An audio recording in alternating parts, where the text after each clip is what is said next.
Hey guys, hello all, welcome back to my channel. అందరూ ఎలా ఉన్నారు? నేనైతే చాలా బాగున్నాను అండ్ మీరు కూడా బాగుండాలని మనస్ఫూర్తిగా కోరుకుంటున్నాను. అండ్ ఈరోజు వీడియో ఏంటి అంటే నేను సాంబార్ చేయబోతున్నాను. దానికంటే ముందు మీకైతే ఒక విషయం చెప్పాలి. అదేంటంటే ఇంతకుముందు నేను సాంబార్ చేసేటప్పుడు మార్నింగ్ తినేవాళ్ళం. అది ఈవినింగ్ కల్లా మిగిలిపోతే ఫ్రిడ్జ్లో పెట్టి నెక్స్ట్ డే మార్నింగ్ పడేయడం, అలా ఉండేది. ఎప్పుడు చేసినా అలాగే జరిగేది. బట్ రీసెంట్గా నేను 3 months బ్యాక్ నేర్చుకున్నాను.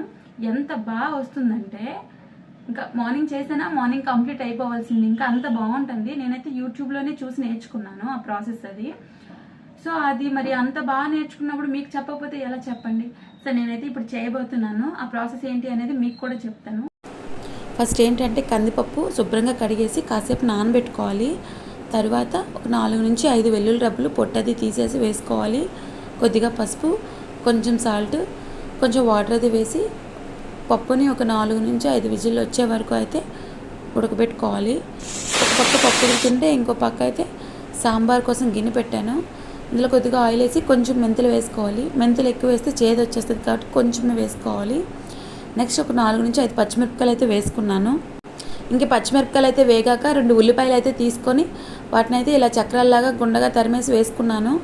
ఆ తర్వాత కొంచెం కరివేపాకు అయితే వేసుకున్నాను. ఈ ఉల్లిపాయలు అన్నీ వేగాక ఒక 2 పెద్ద సైజు టమాటాలు అయితే చిన్న ముక్కల్లాగా కట్ చేసేసి వేసుకున్నాను. అదనమాట. ఇందులోకి కొంచెం పసుపు, ఇంకా కొంచెం సాల్ట్, ఇవన్నీ వేసుకొని కాసేపు ఏంటంటే ఈ టమాటాలు బాగా మగ్గనివ్వాలి. ఇంకా టమాటాలు అయితే బాగా స్మాష్ అయ్యాక అప్పుడు ముక్కలు వేయాలి. నాకు తెలియక ఇంతకుముందు అయితే అన్నీ కలిపి పెట్టేసేదాన్ని. అలా కాకుండా ఇలా చేస్తే బాగుంటుంది. ఇంక ఈ టమాటా అయితే మెత్తగా ఉడికిపోయిన తర్వాత ఇంకా సాంబార్ కోసం కట్ చేసుకొని ముక్కలు అయితే అన్నీ వేసేసాను. సో ఇంక ఏవైతే ముక్కలు తీసుకున్నామో ఈ ముక్కల్ని ఏంటంటే ఆ టమాటా స్మాష్ ఉంది కదా దాంతోపాటు శుభ్రంగా కలిపేసుకున్నాను. ఇప్పుడు ఏంటంటే 2 స్పూన్ల కారం అయితే వేసుకున్నాను. సాంబార్కి అది కొంచెం కారం వేస్తే బాగుంటుంది. ఈ కారం వేసుకున్నాక ఈ కారంలో చక్కగా ముక్కలు అది కలుపుకొని కాసేపు అయితే మూత పెట్టుకొని మగ్గనివ్వాలి. మగ్గనిస్తే ఏంటంటే బాగుంటుంది, దాంట్లో ఉన్న వాటర్ అది వస్తుంది. అప్పుడు మనం కొంచెం వాటర్ ముక్కలు ఉడకడానికి కొంచెం వాటర్ అది వేసుకోవాలి.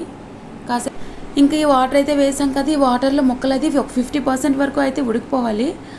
తర్వాత ఏంటంటే మనం ఉడకబెట్టుకొని ఉంచుకున్నాం కదా పప్పు, ఆ పప్పునైతే ఇప్పుడు వేసుకోవాలన్నమాట.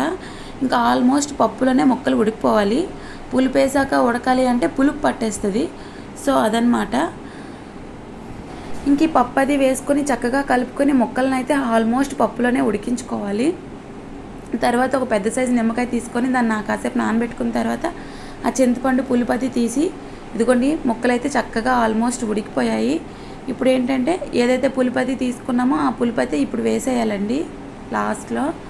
ఇంకా కాసేపు ఏంటంటే పులుపతి చక్కగా హై ఫ్లేమ్లో బాగా మరగనివ్వాలి. ఇంక ఇప్పుడే మనకి ఏదైతే సాల్ట్ అయితే సరిపోదో చూసుకొని సాల్ట్ అది కొంచెం వేసుకోవాలి. ఇంకా కొంచెం చిక్కగా అయిపోతే కావాలంటే వాటర్ కూడా యాడ్ చేసుకోవచ్చు. ఇంకా ఫైనల్గా కొత్తిమీర అది వేసుకొని కొంచెం సాంబార్ పౌడర్ అది వేసుకుంటే ఇదిగోండి మనకు కావాల్సిన సాంబార్ అయితే రెడీ అయిపోయింది. ఇప్పుడైతే దీనికోసం పోపు అది రెడీ చేసుకున్నాను. కొంచెం ఆయిల్ వేసి ఏవైతే పోపులో ఉంటాయి జీలకర్ర, ఆవాలు, మినపగుళ్ళు, 2 ఎండుమిరపకాయలు, కొద్దిగా వెల్లుల్లి, కరివేపాకు అన్నీ వేసుకొని లాస్ట్లో ఏంటంటే కొంచెం కారం అది వేసుకున్నాను. కొంచెం చూడడానికి పైన రెడ్ కలర్లో అలా ఉంటుందని చెప్పి కొంచెం కారం పొడి అది వేసుకొని ఇంకా తాలింపు అది చక్కగా వేగాక ఇంకా సాంబార్లో మిక్స్ చేసుకున్నాను. సో గాయస్ అదనమాట, మనకు కావాల్సిన సాంబార్ రెడీ. సో గాయస్ అదనమాట ఇవాళ వీడియో. ఎవరైనా రాని వాళ్ళు ఉంటే, వచ్చిన వాళ్ళు కాదు రాని వాళ్ళు ఉంటే ఒకసారి ఇదే ప్రాసెస్లో ట్రై చేయండి. డెఫినెట్గా టేస్ట్ అయితే చాలా బాగుంటుంది. మీకు కనుక నా వీడియో నచ్చినట్లయితే ప్లీజ్ లైక్ చేయండి అండ్ మన ఛానల్ని సబ్స్క్రైబ్ కూడా చేసుకోండి. ఏదైనా ఒపీనియన్ ఉంటే కామెంట్ కూడా చేయండి. Thanks for watching. బాయ్.